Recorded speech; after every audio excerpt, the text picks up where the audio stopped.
Hi, so Paramedic Hank gets here with another trench rescue video for you. So we're going over the individual skill for assembling the Paratech Rescue Air Cushion System.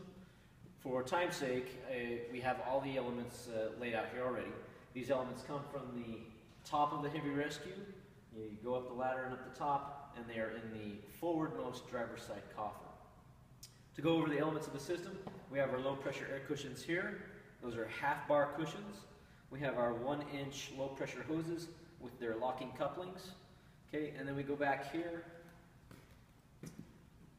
Inside of this gray box, again located in the top of the head rescue, is all the remainder of the elements that you're going to need, plus your air bottle. Okay, so you get all these, you'll bring these down to where you're going to set up for your trench rescue. Okay, we'll open this up. And inside is the rest of the elements. So we have our 3/8 inch high pressure hose there, our regulator that will go to the bottle, and then we have the dual controller here with the safety relief valves. Okay. So to begin setting this system up, now of course I've laid it out partially already.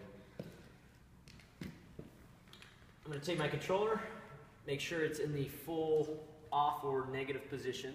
So that's counterclockwise, and it's good. I'm going to make sure this valve here is in the off position to start. You see the arrow there? So it's turned off to the port there. Then of course you just put it to the bottle like usual.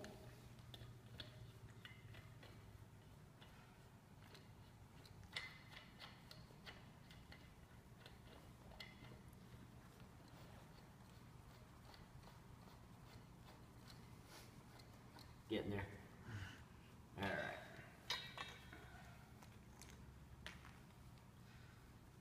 I'll go ahead and make these connections as well. Well, all these connections are in order to give them a tug after you've made them, and then tighten down that collar. If you don't give them a tug, sometimes you see it feels like you've put it on well, and then as soon as you pressurize the system, you get that pop. That's embarrassing, and everybody knows that you made a mistake. So there it is, that locked on. Then I'll spin the collar. Give it a tug, see?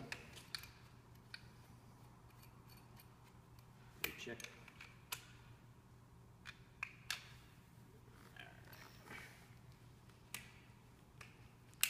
There we go. Case in point. Okay. These ones here, I'm going to turn that to the off position to start. Start by just giving those a push, but same thing. Give them a tug, make sure they set. They're fairly automatic, and then both of those also have locking collars, so you can ensure that that stays locked and does not pop off.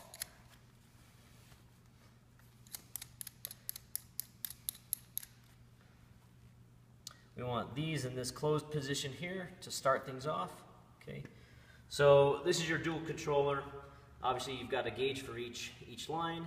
Here's your safety relief valve. If you overpressurize the system, you're going to get relief from here. And then you can also drain the system via these right here. Okay. So in this setup, we've got a red and a blue. Go ahead and connect these to the bag.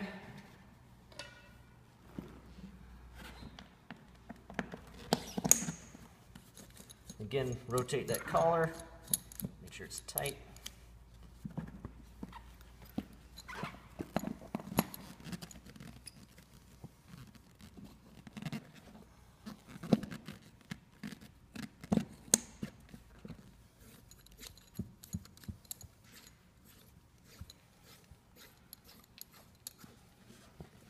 Okay, so if you get this skill as an individual skill for your trench rescue test, we do like to see both, set up two lines, set them up different colors. Okay. Now it's time to pressurize the system. Of course, I open this bottle nice and slow. This pressure gauge here tells me my bottle pressure, and this pressure gauge here will tell me my outlet pressure. Okay. Now here I'm going to turn.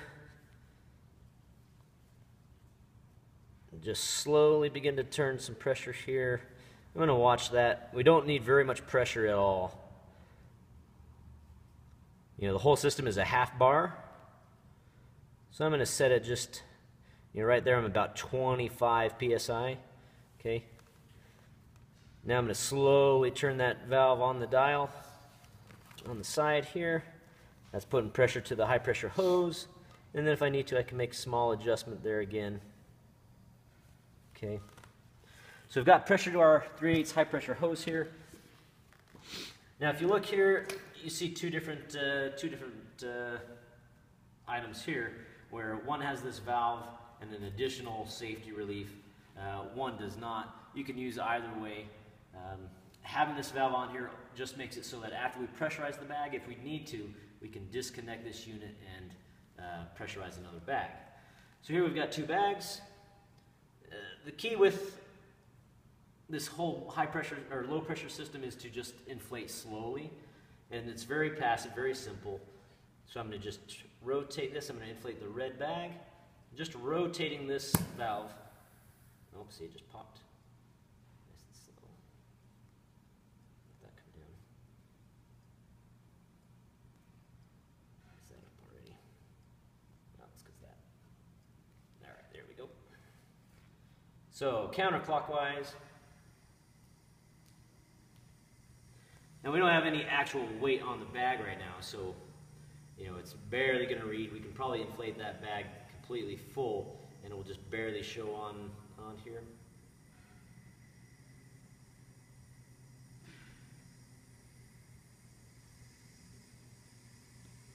So of course you inflate slowly, monitoring your load, being prepared to crib an inch. Lift an inch, crib an inch, right? And of course, again, I'm on the blue line now, counterclockwise to open it up and inflate. When you get it where you want it.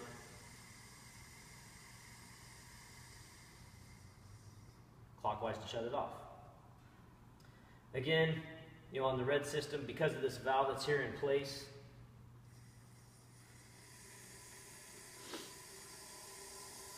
if we fill it up a bit, then we decide now, okay, that's going well, but maybe we want a third bag in place. With this valve here, we can turn this valve off to that hose, disconnect it,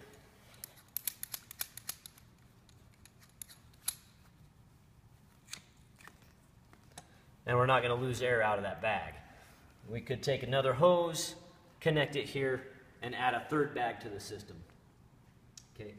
Once everything is said and done, and we want to deflate these bags, you have the option here. You can deflate this way. Again, there's no weight on those bags right now, so it's not really gonna. It's a very passive deflation. Open up this valve here, and it's gonna deflate slowly as long as there's some pressure on the bag. If you've got this going on, you just slowly. And again, all of this is made to both inflate and deflate slowly on purpose, just to help manage loads. Again, this is a half-bar controller, half-bar bags. Make sure they're the same. Careful if you're mixing with other cities. You may encounter a full-bar piece of equipment. You just want to make sure that we maintain, half-bar with half-bar, full-bar with full-bar. Of course, on the gauges, anything in the white is good to go. As soon as you enter the red, that's a no-go. So, okay. All right, I think that'll do it.